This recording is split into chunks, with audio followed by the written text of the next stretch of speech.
কোম্পানিগুলো মার্কিন অর্থনীতিতে গুরুত্বপূর্ণ ভূমিকা রেখেছে এবং রাখছে। আমরা খুবই হতাশ।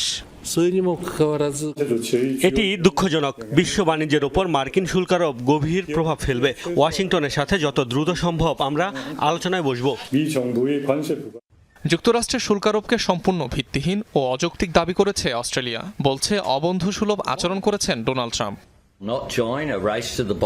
এই শুল্ক আরোপের পেছনে ট্রাম্পের প্রশাসনের কোনো ভিত্তি নেই, কোনো যুক্তি নেই। এটা আমাদের দুদেশের অংশীদারিত্বের ভিত্তির বিরুদ্ধে। এটা কোনো বন্ধুর কাজ নয়। বিশ্ব অর্থনীতিতে অনিশ্চয়তা বাড়বে। ডোনাল্ড ট্রাম্পের শুল্ক আরোপের জেরে পাল্টা পদক্ষেপ নেয়ার হুঁশিয়ারি দিয়েছে ইউরোপ। জানিয়েছে শিগগিরই আসবে এ সংক্রান্ত ঘোষণা। এটা বিশ্ব অর্থনীতির জন্য বিশাল ধাক্কা। বিশ্ব বাণিজ্য তো ক্ষতিগ্রস্ত হবেই, সেই সাথে গোটা পৃথিবীর ভোক্তারাও ক্ষতিগ্রস্ত হবে। কিন্তু আমরা জবাব দিতে প্রস্তুত। স্টিল ও অ্যালুমিনিয়ামের উপর ট্রাম্পের আরোপিত শুল্কের বিপরীতে এরই মধ্যে আমরা পাল্টা ব্যবস্থা নিয়েছি। ব্যবসায়িক স্বার্থ সুরক্ষায় আরও পদক্ষেপ নিতে প্রস্তুত ইউরোপ।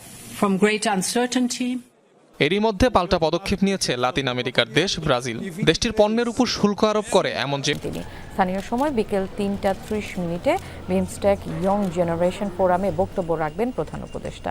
এদিকে এরই মধ্যে থাইল্যান্ডে বিমস্টেকের মন্ত্রী পর্যায়ের আলোচনা শুরু হয়েছে। সেই আলোচনায় যোগ দেন পররাষ্ট্র উপদেষ্টা তৌহিদ হোসেন।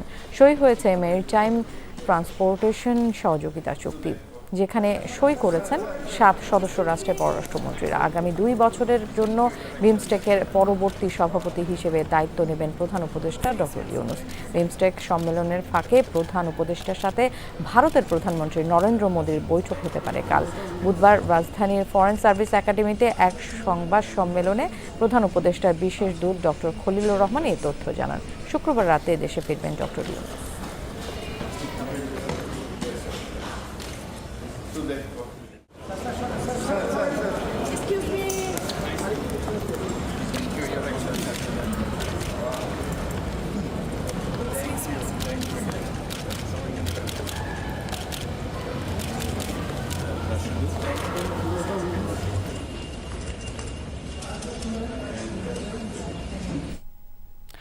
অন্তর্বর্তী সরকারের নিরপেক্ষতা নিয়ে জনমনে প্রশ্ন উঠছে বলে দাবি কিছু